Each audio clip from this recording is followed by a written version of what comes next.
Hello बच्चों, तो मेरा नाम है नुसरत जहान और आज हम लोग पढ़ने वाले हैं क्लास 10 का इलेक्ट्रिसिटी। तो इलेक्ट्रिसिटी का क्या मतलब होता है? इलेक्ट्रिसिटी वो एक चीज होती है जिसकी मदद से हम लोग फैन, लाइट, बल्ब ये सब चीजें जला पाते हैं ना, तो उसके बारे में आज हम लोग पढ़ने वाले हैं। तो इलेक्ट्रिसिटी क्या होता है? Basically rate of flow of charge, जैसे कि मैंने लिखा है rate of flow of charge. Charge क्या होता है? चार्ज होता है नेगेटिव पार्टिकल्स का फ्लो होना। नेगेटिव पार्टिकल किसे बोलते हैं? नेगेटिव पार्टिकल्स बोलते हैं इलेक्ट्रॉन्स को। आप लोगों को पता होगा इलेक्ट्रॉन का क्या होता है? नेगेटिव पार्टिकल जो होता है, इलेक्ट्रॉन का चार्ज कितना होता है? तो 1.6 into 10 to the power minus 19 coulomb. ठीक है, तो वो जो 1.6 into 10 to the power minus 19 coulomb होता है इलेक्ट्रॉन, वो जो चार्ज है वो उसका फ्लो होना with respect to time is known as electricity. ठीक है, तो अभी हम लोग पढ़ने वाले हैं चार्ज फ्लो कैसे करता है। देखिए, आप लोग जानते होंगे कि चार्ज जो होता है ना, वो कभी भी ओपन सर्किट में फ्लो नहीं कर सकता। तो उसके लिए आप लोगों को क्या चाहिए? एक क्लोज्ड सर्किट होना चाहिए। ठीक है, तो सर्किट क्लोज करने के लिए हम लोग स्विच यूज करते हैं, वो हम लोग बाद में पढ़ेंगे। ठीक है, अभी हम लोग देखिए कि चार्ज जो फ्लो करता है पर यूनिट टाइम, तो उसे हम करंट बोलते हैं। ठीक है, तो that is Q by T. Q क्या होता है? कूलम होता है आपका, हो गया क्यू को होता है, मतलब क्यू का यूनिट जो होता है that is coulomb, and T होता है टाइम, तो उसका हमने ले लिया सेकेंड। तो coulomb per second is equals to current, और करंट का यूनिट क्या होता है? एम्पियर होता है। वैसे हम लोग उसको आई लिखते हैं, शॉर्ट फॉर्म में आई लिखते हैं, बट उसका यूनिट होता है एम्पियर। तो 1 ampere will be equal to 1 coulomb by 1 second, that is equals to 1 coulomb per second. ठीक है, तो उसी तरह मिली एम्पियर होता है उसका बहुत ज्यादा छोटा unit, that is equals to 10 to the power minus 3 ampere. 1 micro ampere भी होता है बच्चों, आपको पता होगा माइक्रो एम्पियर मतलब 10 to the power minus 6 multiply हो जाएगा, और मिली मतलब 10 to the power minus 3 multiply हो जाएगा। तो ये हो गया 1 micro ampere is equals to 10 to the power minus 3 ampere. 1 micro ampere is equals to 10 to the power minus 6 ampere. तो Q क्या होता है? Q होता है, Q का फॉर्मूला होता है नंबर ऑफ इलेक्ट्रॉन्स इंटू एक इलेक्ट्रॉन का कितना चार्ज होता है, मैंने आपको बता दिया। एक इलेक्ट्रॉन का चार्ज होता है 1.6 into 10 to the power minus 19 coulomb. ठीक है, तो Q is equals to number of, कितना नंबर ऑफ इलेक्ट्रॉन्स फ्लो कर रहे हैं, कितना इलेक्ट्रॉन फ्लो कर रहा है, इंटू एक इलेक्ट्रॉन का कितना चार्ज होता है। तो टोटल करंट कैसे निकालेंगे ना? वही जो होता है हमारा N इंटू E, मतलब नंबर ऑफ इलेक्ट्रॉन्स इंटू एक इलेक्ट्रॉन का charge divided by time. Time हम लोग क्या ले सकते हैं? वहां पे सेकेंड लेते हैं। ठीक है, तो वो हो गया टाइम। टाइम कितने टाइम में कितना यूनिट ऑफ कितना चार्ज फ्लो कर रहा है, उसका टोटल कितना चार्ज फ्लो कर रहा है with respect to time is known as current. So ये हमने बना दिया है एक सर्किट। ठीक है, तो अभी हम लोग देखेंगे कैसे करंट उसके अंदर फ्लो करता है। तो basically this is what, this is the battery collection of cells. Battery क्या होती है? Collection of sales. सेल इसे बोलते हैं हम लोग सेल। तो सेल में क्या होता है? सबसे पहले ये होता है पॉजिटिव टर्मिनल। याद रखना, जो बड़ा वाला होता है that is positive terminal, and जो छोटा वाला होता है दैट इज नेगेटिव टर्मिनल। ठीक है, तो नेगेटिव टर्मिनल और पॉजिटिव टर्मिनल जो होते हैं, तो उनको मिला के एक सेल बनता है, और एक सेल जो होता है दैट इज वो उसको कंबाइन करके हम लोग एक बैटरी बनाते हैं। 2 या 2 से ज्यादा सेल्स कंबाइन करके हम लोग क्या बनाते हैं? एक बैटरी। तो यहां से देखिए positive to negative current flow कर रहा है, तो यहां से करंट जा रहा है हमारा। अब देखिए ये एक चीज नोट करने वाली है कि यहाँ पे जो ये है स्विच। तो जब तक हम स्विच ऑन नहीं करेंगे या प्लग ऑन नहीं करेंगे तब तक करंट फ्लो नहीं करेगा। क्यों? क्योंकि सर्किट जो है हमारा वो ओपन हो जाएगा। तो इसीलिए ये करंट फ्लो करने के लिए यहाँ पे स्विच का ऑन होना बहुत ज्यादा जरूरी है। ठीक है, तो करंट इस तरह फ्लो करेगा, तो यहाँ पे बल्ब विल ग्लो, क्योंकि ये देखिए क्लोज सर्किट भी है, हमारा सर्किट क्लोज है, स्विच ऑन है, यहाँ से सोर्स है जहां से करंट हम लोग का मतलब सप्लाई हो रहा है, जहां से हम लोगों को करंट मिल रहा है, चार्ज पार्टिकल्स यहाँ से निकल रहे हैं, और ये अमीटर है जो करंट को रीड कर सकता है, कितना करंट हम लोग सप्लाई कर रहे हैं वो हम यहाँ से उसका रीडिंग ले सकते हैं। तो ये देखिए, ये हम लोग अभी क्वेश्चन सॉल्व करने वाला है, ये क्लास 10 सीबीएसई एनसीईआरटी से है। तो I इज इक्वल्स टू, वहां पे करंट देख लीजिए कितना है 0.5 एम्पियर, टाइम दिया हुआ है 10 मिनट्स। तो बेसिकली हमें यहाँ पे निकालना है चार्ज क्या है, ओके, Q निकालना है। ओके, मैंने आपको पहले भी बताया था क्या कि current I is equals to Q by T. So I is equals to Q by T. तो अगर Q निकालना है, ये यहाँ पे इस तरफ डिवाइडेड है, now this will come this side and multiply. Okay, so Q becomes I into T. So हमें Q निकालना है। Q निकालने के लिए हम क्या करेंगे? Current is equals to 0.5 and time is equals to 10 minutes. तो मैंने आप लोगों को क्या बोला था? हमें हमेशा मिनट्स को किसमें कन्वर्ट करना होता है? टाइम को सेकंड में कन्वर्ट करना होता है। तो हम लोग इसको अभी सेकंड में कन्वर्ट करेंगे, तो T becomes 10 minute into 1 minute होता है 60 सेकेंड, तो ये हो जाएगा 600 सेकेंड। ओके, सो 600 सेकेंड हो गया हमारा time. Now we will do this like Q is equals to, I हमारा है 0.5 ampere into 600 second. So the answer will become, calculate करिए आप लोग, एक सेकंड दे रही हूं मैं आप लोगों को। Okay, so the answer is 6 5 हम लोग का हो जाएगा 30, और ये एक 0 और ये एक 0 कैंसिल हो जाएगा, तो 300 एम्पियर हो जाएगा हमारा, सॉरी 300 कूलम हो जाएगा हमारा चार्ज। ओके, क्योंकि कूलम होता है इसका यूनिट, चार्ज का यूनिट होता है कूलम। तो अभी हमें पढ़ने वाला है electric potential and potential difference. तो इलेक्ट्रिक पोटेंशियल किसे बोलते हैं? इलेक्ट्रिक पोटेंशियल मतलब जैसे कोई एक चार्ज ए पॉइंट से बी पॉइंट की तरफ फ्लो हो रहा है किसी एक कंडक्टर में, है ना, ए पॉइंट से बी की ओर फ्लो कर रहा है किसी कंडक्टर में, तो यहाँ पे एक यूनिट चार्ज को फ्लो करने के लिए ए से बी तक को कितना एनर्जी चाहिए, that is known as electric potential. ठीक है, तो उसको हम लोग कैसे लिख सकते हैं ना, इलेक्ट्रिक पोटेंशियल को हम लोग V लिखते हैं, V is equals to work done divided bye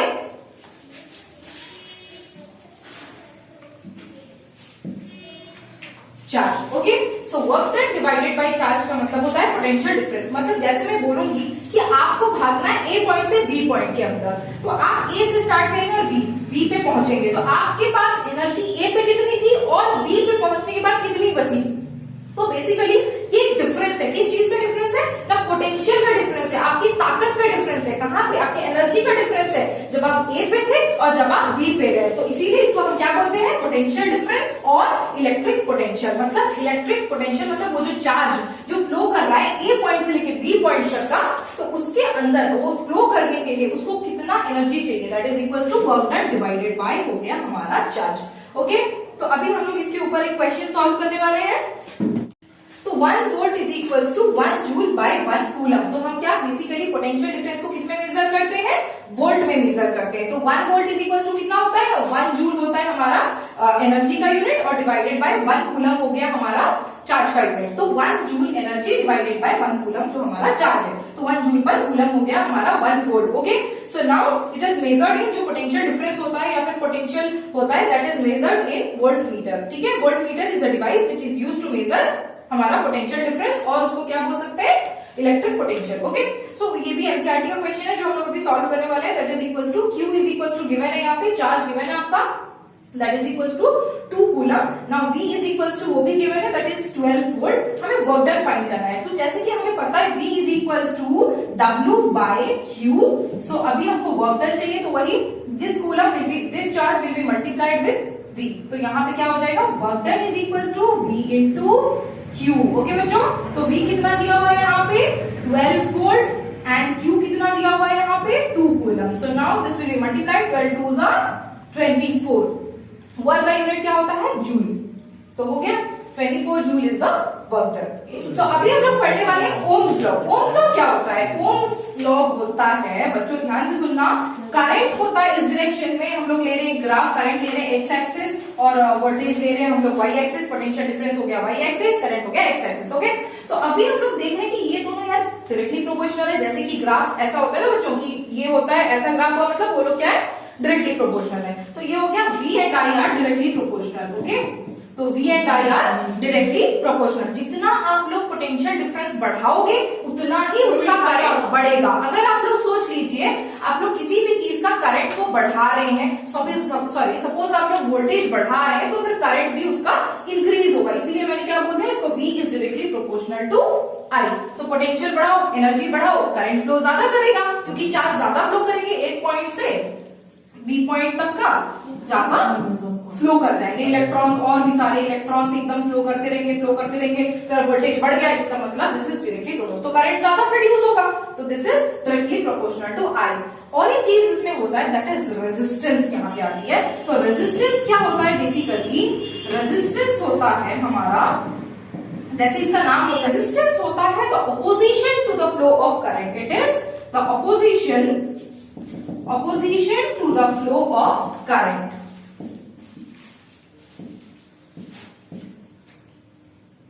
तो opposition to the flow of current मतलब कोई भी करंट फ्लो हो रहा है तो उसको रोकने के लिए क्या चाहिए हम लोग को, ये रेजिस्टेंस रोकता है। ठीक है, तो ये ये जो रेजिस्टेंस है this is inversely proportional to current. अगर आप रेजिस्टेंस बढ़ा दोगे, ऑपोजिशन बढ़ा दोगे, तो इसका मतलब क्या हो रहा है, अगर आप ऑपोजिशन बढ़ा रहे हो तो करंट ऑब्वियसली कम होगा। आप समझ लीजिए आप भाग रहे हैं, ठीक है, कहीं पे भी आप भाग रहे हैं और आपको कोई रोकने के लिए है, तो आपको कोई रोकेगा तो आप भाग थोड़ी ना पाओगे उसके आगे। और तो that is the reason why, मतलब ऑपोजिशन अगर होगा तो उसका स्पीड थोड़ा सा कम जाएगा। तो उसी तरह यहाँ पे करंट में भी होता है कि अगर रेजिस्टेंस बढ़ रहा है तो करंट हमारा घट रहा है। ओके, सो रेजिस्टेंस बढ़ेगा तो करंट घटेगा। तो इसको कैसे लिखेंगे, R is inversely proportional to I। बच्चों मैंने आपको बताया इनवर्सली में हम लोग 1 लेके लिखते हैं और डायरेक्टली में ऐसे ही लिख देते हैं। Okay, so R is inversely proportional to I but it is directly proportional to voltage. तो ओम्स लॉ ने इसी को लेके एक फॉर्मूला डिराइव कर दिया और वो फॉर्मूला बच्चों क्या है ना, वो फॉर्मूला ये है कि R और V जो है that is equals to I। मतलब I हो गया directly proportional to V divided by R। तो I is equals to V by R। और अगर हम लोग ये I को उस तरफ, R को उस तरफ मल्टीप्लाई कर देंगे तो वो हो जाएगा V is equals to I into R।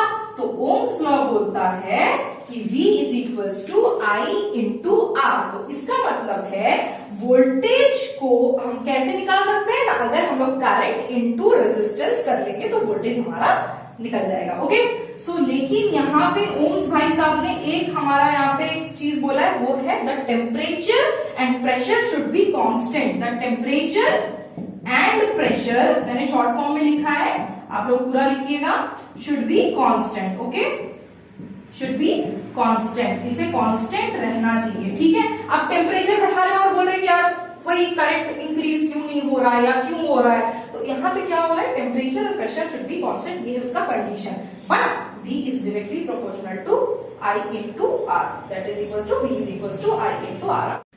तो बच्चों मैंने अभी आपको बताया क्या रेजिस्टेंस क्या होता है ना, फ्लो ऑफ, जो opposition to the flow of current, मतलब करंट के फ्लो को क्या कर रहा है, वो रोक रहा है। ठीक है, तो फैक्टर्स किसके ऊपर, इसके ऊपर, किसके ऊपर वो डिपेंड होता है, क्या, रेजिस्टेंस हमारा, and that is rho is directly proportional to L। L क्या होता है, L होता है लेंथ ऑफ कंडक्टर। क्या होता है आपका, लेंथ ऑफ कंडक्टर।